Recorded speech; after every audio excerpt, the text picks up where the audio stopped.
president and under the leadership of Governor Atta as a state governor, we are surprised that at about 85% completion of that project, Governor Babio... 85, 85. Is there because you must understand... Because we've heard stories of how projects were rushed yes. solely for either between the governor yes. or between the governor or the president, the dead president, or between the governor and the dead president, for such projects to be commissioned simply because they wanted it to bear the names of the city governors at that time and the names of the city president as at that time. Are you saying that the Ibom Power Project, because that's what you mentioned, Ibom Power Plant, Ibom Power Plant yes. doesn't fall in this category? Definitely. Could it be that you awarded a contract, pay 100% contract sum, 15 or 10% job done, a new government comes in thereafter? Meanwhile, you have commissioned it because you have paid 100%. No, but you must understand that in this particular... I'm not finished. You have paid 100% cost of the project. Contractor collects money 100%. You have put a plan. You have commissioned it because you want the project to bear your name because you have paid anyway. You have paid full cost for the project. Moments after you left office, contractor disappears with the money. A new person comes in. He sees a project that he doesn't want to abandon. So he starts afresh. In other words, he did 85% or so of the project. Why will he not take credit for it? Let me situate this in perspective. President Olusegun Obasanjo, a man that we all know, would not lend himself to any such fraud. There are instances where... Hold on. When you view this particularly within the context of the fact that Obong Victor Ta led the crusade for resource control, and this brought him into direct and diametrical opposition with the president. Consequently, the president had no reason to favor him at that time with a phantom project. It is because Mr. President came, saw, and verified that truly this has been done, because you wouldn't lend your support to your opponent. So they were not in best of times to curry that kind of favor and then conspire in that manner. So let me tell you what was outstanding.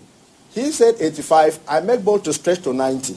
Only two elements were outstanding to power the place. One, the signing of the sales and purchase agreement with PHCN, which had to go through due process. And President Obasanjo said that clearly. This is good. I've commissioned it, but make sure you sign your SPA with PHCN. They are still in place. Secondly, the evacuation and transmission network to take the power into the homes and lives of people, to power the SME clusters that Governor Ta put in place. That is what was outstanding. Now, you have a governor that has come in and maybe has just done the beginning of the SPA. In 3 years. In 3 years.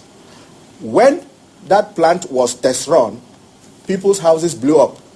High voltage. I live there. My family is there.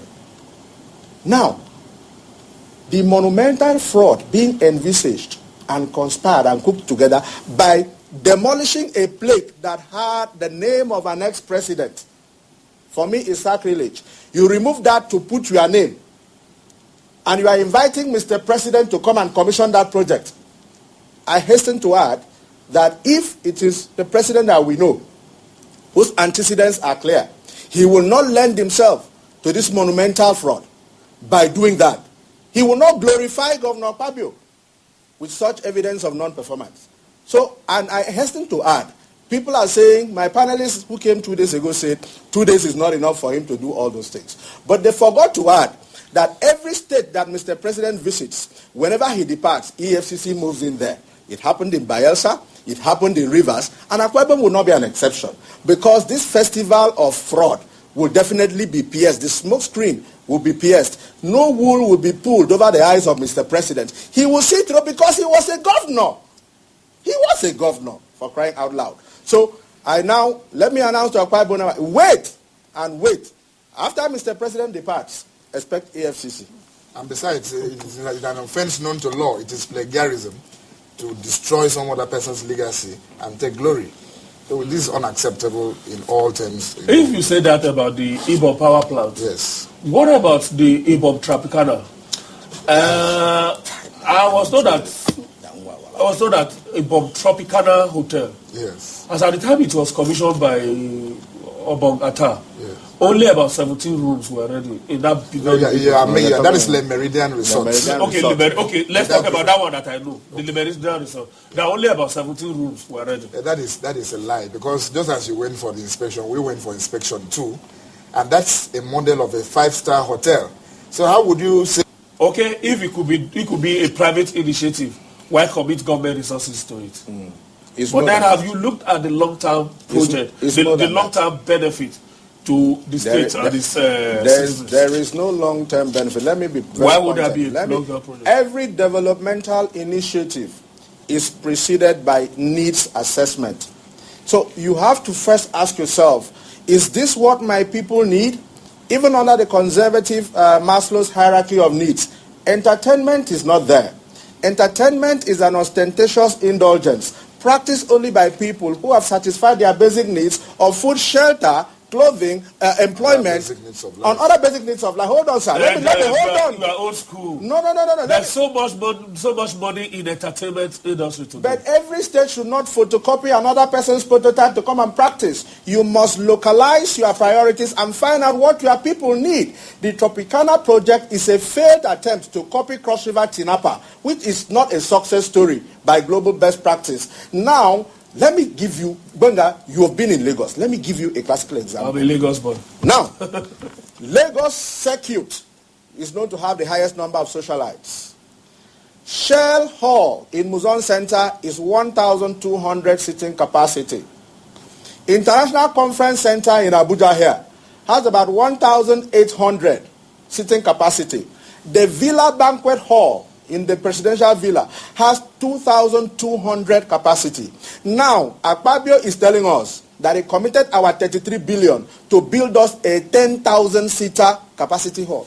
Who will you see there? Entertainment industry cannot rise above its operating environment because it is the local economy that supports entertainment. Don't forget, it is further down in the hierarchy of needs. So the first question is, Mr. Akpabio, what have you done in the state to activate the economy, boost SMEs, empower people, create wealth and employment so that they will have excess money from what is called disposable income to be able to go and watch cinema? Then very well, let me tell you again, sir.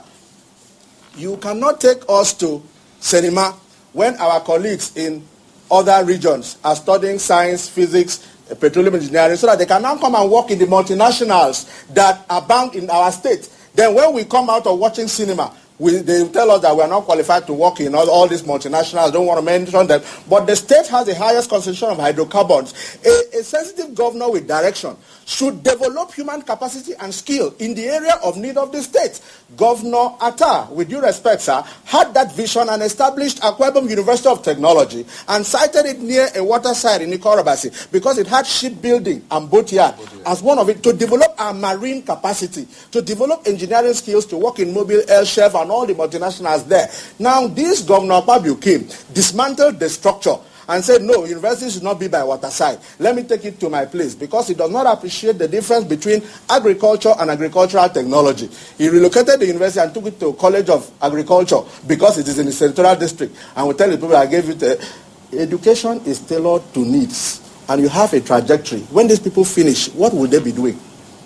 So the Tropicana is taking us back to where people sit to watch cinema when they don't have capacity to compete in the international marketplace. And besides, if you have to do anything worth doing is worth doing well. Was the environmental impact assessment done properly? That is why Silverbait is saying that they are experiencing design challenges.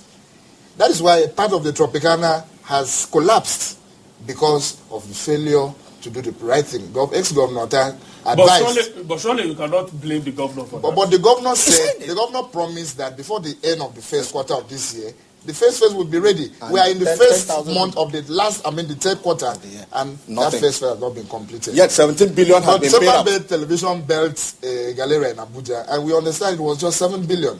So why do you commit 33 billion? Is it only because the governor was a DJ? That's why he likes entertainment? No, again, the terrain. What's the terrain? Because that is why environmental impact assessment should have been done properly. Sir. Because that's a waterlogged area. Yeah. Besides, because I visited that particular Ibom, very expanse, large expanse of land. And before AIA was done. And it gives a lot of challenges. Who chose the site? So before The governor. before it was done, 17 billion was already was Why do you pay 17 billion without AIA, without a soil test?